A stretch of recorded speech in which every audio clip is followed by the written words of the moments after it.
रहीम एक detail video है जो टाइफाइड फीवर के हवाले से है। मैं शॉर्ट वीडियोस भी डालता हूँ जिसमें आपको मेडिसिन रिकमेंड करता हूँ और एक दो वीडियोस के बाद शॉर्ट के बाद मैं एक डिटेल वीडियोस भी पुट करता हूँ ताकि आपको डिजीज़ के बारे में डिटेल इन्फॉर्मेशन और प्रॉपर तरीके से आप ये जान सकें कि डिजीज़ होती क्या हैं। तो आज हम जिस डिजीज़ को डिस्कस करें that is typhoid fever. It is a very common disease most happenly in less developed countries, यानी कि जो कंट्रीज़ लेस डेवलप है वहाँ पे बहुत ज़्यादा होती है। तो basically, typhoid fever is caused by the Salmonella typhi bacteria.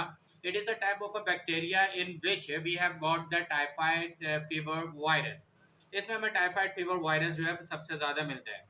अच्छा, typhoid fever is rare in developed countries. जो ममालिक तरक्की कर चुके हैं, जिन्होंने एडवांसमेंट कर ली, उनके पास इस तरह की वैक्सीनेशन आ चुकी हैं, तो वहाँ पे ये डिजीज़ बहुत ज़्यादा कम हो गई है। It is still a serious health threat in the developing world. वो ममालिक जो अभी तरक्की करें just like Pakistan, just like Asia के अदर कंट्रीज़ हैं, इंडिया है, बांग्लादेश है, अफगानिस्तान है, बर्मा है, मैनी अदर कंट्रीज़, ये यहाँ पे अभी भी स्टिल एक थ्रेट है, सीरियस डिजीज़ है and most specially in children rather than adult. यानी कि अगर हम बात करें बड़ों से ज़्यादा ये बच्चों के अंदर बहुत ज़्यादा कॉम्प्लिकेटेड और सीरियस डिजीज़ है जो कि हम इसमें इस्तेमाल करते हैं यानी टाइफाइड के अंदर। तो ये उसके कुछ बेसिक्स हैं। Science and symptom usually include, मैं आपको कुछ बेसिक साइंस एंड सिम्टम्स बताता हूँ ताकि आप घर पे अपने पेशेंट को देख के, अमूमन बच्चे अपनी सिम्टम नहीं बता सकते, अपने साथ होने वाली चेंजेस नहीं बता सकते, तो हम अच्छे तरीके से डायग्नोस कर लेंगे कि बच्चों को इश्यूज़ क्या हैं। Number one, high fever. सबसे पहले हमें ये पता लगेगा अगर बच्चे को हाई फीवर हो रहा है तो we have got some clue about typhoid. हम ये समझेंगे टाइफाइड की तरफ पेशेंट मूव कर रहा है। हाई फीवर के साथ जो सेकंड सिम्टम है वो मेंशन करेगा हेडेक, यानी कि सर का दर्द। वो ये बताएगा कि सर में बहुत शदीद दर्द हो रहा है। अच्छा, इसके साथ एक खास सिम्टम है जो रिलेट करती है टाइफाइड फीवर, यानी कि हाई ग्रेड फीवर। उसके बाद उसने बताया हेडेक, और तीसरी सिम्टम अगर वो बता दे दैट इज स्टमक पेन, तो ये समझिए कि 80% कंफर्मेशन है a type of a typhoid fever which is called the salmonella typhi bacteria, जो इस बैक्टीरिया की वजह से हो रहा है। और इन द लास्ट अगर चौथी सिम्टम मिल जाती है, गौर से सुनिएगा, दैट इज डायरिया और कॉन्स्टिपेशन। या तो कॉन्स्टिपेशन की तरफ पेशेंट मूव कर जाएगा या डायरिया की तरफ मूव कर जाएगा। अच्छा, ये इनहेरिट होता है, थोड़ा बच्चे की हैबिट होता है, कुछ बच्चे डायरिया में ज़्यादा मूव करते हैं, कुछ बच्चे कॉन्स्टिपेशन में रहते हैं। तो ये चार सिम्टम्स है, दोबारा से सुन ले, बहुत इंपॉर्टेंट है। आप घर के अंदर टाइफाइड को बड़ी आसानी से रिकमेंड या रिकॉग्नाइज कर सकते हैं, पहचान सकते हैं। Number one, high grade fever, उसके साथ पेशेंट हेडेक की कंप्लेन करेगा। नंबर थ्री जो है वो स्टमक पेन के बारे में बात करेगा, और नंबर चार डायरिया और कॉन्स्टिपेशन, ये वो वजूहत बताएगा। तो यहाँ तक वीडियो को मैं आपको बता चुका हूँ। अब मैं इस वीडियो में आपको टाइफाइड फीवर की 4 बेस्ट होम्योपैथिक मेडिसिन रिकमेंड करूँगा, और आपको हमेशा पता है कि अकॉर्डिंग टू द सिम्टम्स मैं बताता हूँ आपको होम्योपैथिक मेडिसिन। यहाँ पे जो पहली होम्योपैथिक मेडिसिन मैं आपको रिकमेंड कर रहा हूँ that is arsenic album. Arsenic album को हम 200 पावर में लेंगे, वो मैं आखिर में बाकी 3 मेडिसिन के साथ आपको मजीद डिस्क्राइब करूंगा कि कौन सी 3 मेडिसिन और 4 मेडिसिन को किस तरह लेंगे। तो ये आपने घर पे आइडेंटिफाई कर लिया कि सबसे पहले जो उसके सिम्टम्स हैं टाइफाइड के क्या होंगे।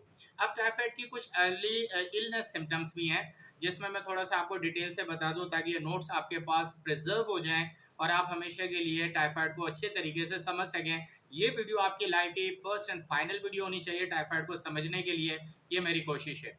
Early signs and symptoms include, इसमें क्या होंगे कि fever starts low and increase daily, यानी कि रोज सुबह जो है फीवर जो है कम होगा और फिर दिन में वो बढ़ता चला जाएगा, possibly reaching as high as 104 degree Fahrenheit तक ये चला जाएगा, यानी कि 104 105 तक ये फीवर जाएगा। और जैसे ही सुबह के वक्त यानी रात गुजरती जाएगी फीवर कम होता जाएगा और फिर दिन में ये बढ़ता जाएगा। ये एक टाइप ऑफ टाइफाइड फीवर है जिसके अंदर फीवर इस तरह चलता है। हेडेक बात हो चुकी है, ये अर्ली सिम्टम्स हैं कि जिसके अंदर हेडेक जो है आपको बहुत ज़्यादा स्ट्राइक करेगा। वीकनेस एंड फटीग, ये तीसरी चीज़ है, क्योंकि फीवर देखें एक इन्फेक्शन का नाम है। जब तक बॉडी में कोई इन्फेक्शन नहीं होता, ये बैक्टीरिया इन्फेक्शन पैदा करता है और बैक्टीरियल इन्फेक्शंस कहलाते हैं ये।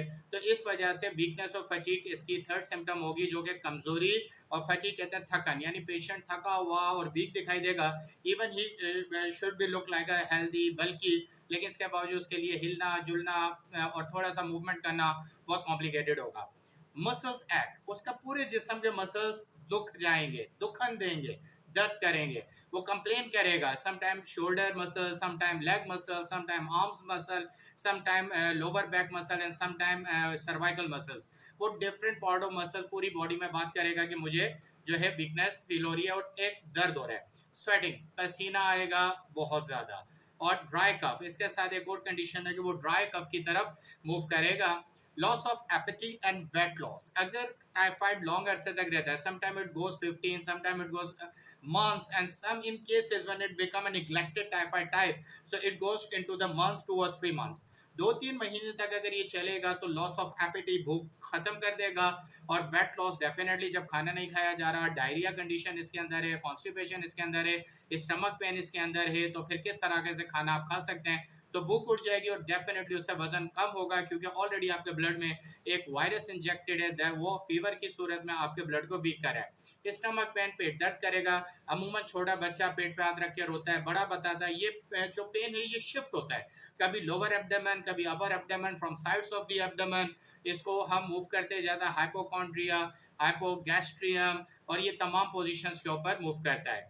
डायरिया और कॉन्स्टिपेशन पहले भी डिस्कस कर चुका हूँ। रैश एक और कंडीशन है कि अगर टाइफाइड बहुत अरसे तक ट्रीट नहीं किया जाएगा तो पूरे जिस्म के ऊपर लाल रंग के रैशेस जो है वो जनरेट हो जाएंगे। एक्सट्रीमली स्वेलन स्टमक, और फिर जब ये बहुत ज्यादा बिगड़ जाता है, निग्लेक्टेड हो जाता है, तो फिर मैदा सूज जाता है। You can easily observe the inflammation और the swollen from the upper part of your stomach. आप स्टमक के ऊपर से अंदर मैदे की सूजन को महसूस कर सकेंगे। तो ये वो कंडीशन है जिसके अंदर मैंने आपसे डिस्कस किया। यहाँ मैं आपको सेकंड होम्योपैथिक मेडिसिन सजेस्ट कर रहा हूँ। पहली मैंने आपको बताई थी आर्सेनिक, और यहाँ पे दूसरी मेडिसिन जो हम टाइफाइड में लेंगे, इन कंडीशंस में लेंगे, ये जो सिम्टम्स मैंने आपके सामने डिस्कस किए इन सिम्टम्स में लेंगे, दैट इज ब्राइनिया। हम यहाँ पे ब्राइनिया के सिम्टम्स को फॉलो करेंगे। तो ये हमारे पास जो सिम्टम्स मैंने आपसे डिस्कस करी। अब मैं आपको थोड़ा सा इन्फॉर्म करता हूँ कि how typhoid transmit, how typhoid comes to your body. इसका एक रूट जो होता है वो ये है कि most in developed countries it transmitted during travelling, यानी कि जब आप सफ़र कर रहे होते हैं तो अगर कोई टाइफाइड इन्फेक्टेड पेशेंट है तो उसकी मौजूदगी से भी ये वायरस आप तक ट्रांसमिट हो सकता है। और फिर एक दफ़ा ये ट्रांसमिट हो गया तो फिर ये आगे फर्दर ट्रांसमिशन के अंदर ज़्यादा प्रॉब्लम नहीं करता। यहाँ पे हम आपको थर्ड होम्योपैथिक मेडिसिन बता देता हूँ। पहली मैंने आपको आर्सेनिक एल्बम बताई है, सेकंड मैंने आपको ब्राइनिया बताई है, और तीसरी मैं आपको जेल्सीमियम रिकमेंड कर रहा हूँ। तो ब्राइनिया, आर्सेनिक और जेल्सीमियम, आखिर में मैं इसको आपका वे ऑफ यूज़ बताऊंगा। अच्छा, अब कॉम्प्लिकेशंस क्या हैं? अगर टाइफाइड प्रॉपर तरीके से ट्रीट नहीं करता, आप होम्योपैथिक इन मेडिसिन को नहीं लेते, आप जनरल ट्रीटमेंट पे रहते हैं, तो फिर प्रॉब्लम क्या होगा? इंटेस्टाइनल ब्लीडिंग और होल्स, ये बड़ा कॉम्प्लिकेटेड है। अमूमन जब टाइफाइड को तीसरा हफ्ता स्टार्ट हो जाता है तो ये कंप्लेन सामने आती हैं। इसमें इंटेस्टाइनल यानी कि आंतों की ब्लीडिंग स्टार्ट हो जाती है। ये इंटरनल ब्लीडिंग होती है और ये स्टूल के जरिए जो रेक्टम के पैसेज से जिस्म से बाहर आती है, यानी पखाने की जगह से, पखाने में मिला हुआ खून ये जिस्म से बाहर आता है। That is called intestinal bleeding और making the holes in the intestine, यानी कि आंतों में छोटे छोटे सुराख हो जाना और खून का रिसना। That is a very complicated case when the typhoid comes into the stage of third week.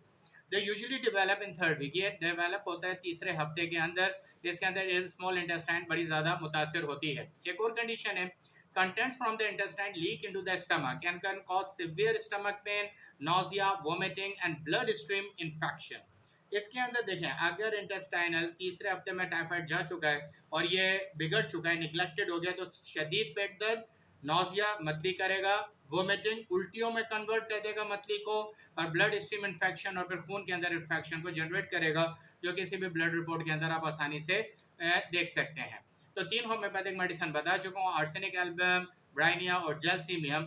अब यहाँ पे थोड़ी सी आपको प्रिवेंशंस बताता हूँ कि टाइफाइड से बचना कैसे। वेरी सिंपल है कि वॉश योर हैंड्स। सुन्नत का तरीका भी है, हमें साफ सुथरा रहना चाहिए और अपने हाथों को धोते रहना चाहिए। अवॉइड ड्रिंकिंग अनट्रीटेड वाटर, ये जहन में रखिएगा, किसी भी किस्म का कंटेमिनेटेड ड्रिंकिंग वाटर हमने नहीं लेना। You should take the water after great passage of time of boiling, आपने शदीद बॉयल करने के बाद पानी को इस्तेमाल करना है। और अवॉइड करें कुछ ऐसे पानी को जिसके अंदर केमिकल्स भी इंक्लूडेड होते हैं, मिले हुए होते हैं। अच्छा, avoid raw fruits and vegetable, आपने वो फ्रूट्स और वेजिटेबल अवॉइड करें जो धुले हुए ना हो, कच्चे हों।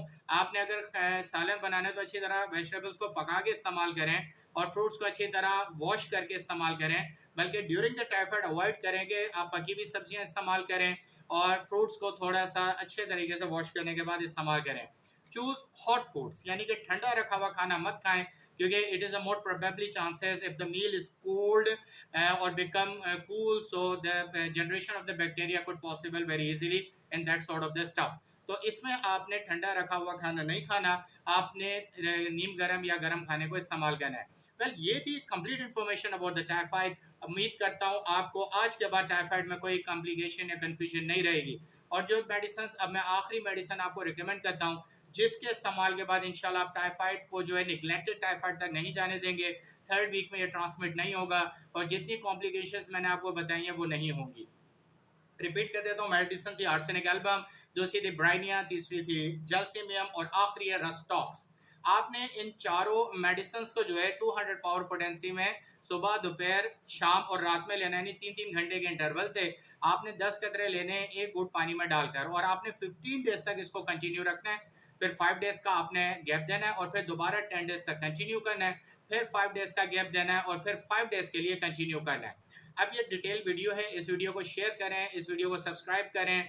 फर्दर इन्फॉर्मेशन लेने के लिए आप मुझे डिस्क्रिप्शन में मेरा ईमेल एड्रेस भी है, व्हाट्सएप नंबर भी है, आप डिटेल पूछ सकते हैं, मेडिसिन का यूज़ पूछ सकते हैं और मेडिसिन कहाँ से अवेलेबिलिटी होगी ये भी आप मुझसे पूछ सकते हैं। Thank you very much for watching this video. I hope so that you have understood the complete diagram and the definition of the typhoid. Hope we will meet you soon. Thank you very much. Allah Hafiz.